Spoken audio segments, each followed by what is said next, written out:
The rainy season began in early summer, and June had no exception. It did not surprise the man when he discovered rainwater dripping from his dining room ceiling. Shrugging it off, he placed a tall pot beneath the leak and expected it to stop on its own.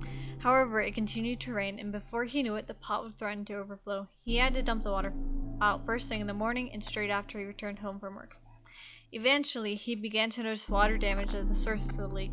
The white ceiling had discovered turning a dull shade of brown. He checked the weather and realized that it would continue to rain sporadically over the next 10 days. The man was worried about the ceiling mildewing and becoming an expensive repair, so he called a local handyman. Unfortunately, the man could not sign to have the repairs done.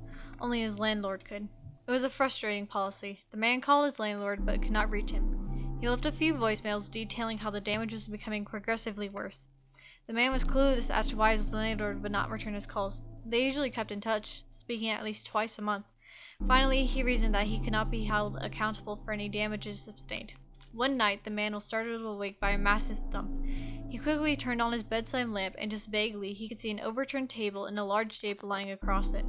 He sprinted out of his apartment and called the police, gagging at the smell. The man sat in the police station with a blanket wrapped around his shoulders and a coffee mug resting in his hands. He did know one thing. There had been a dead body in his ceiling, and the water had saturated it so badly that it caved under the weight. So far, the body was unidentifiable due to the rainwater and was being autopsied. While the man waited, he called his landlord and finally reached him. Panicking as he explained the situation, his landlord was just as alarmed, and the man pleaded for him to come to the station while he made a statement. The man paused as a detective crossed over him, and he lowered his phone, wondering if the body had been identified. His blood ran immediately cold, and he shook his head with terror. The body belonged to Richard Thompson, his landlord, and he had died over a year ago.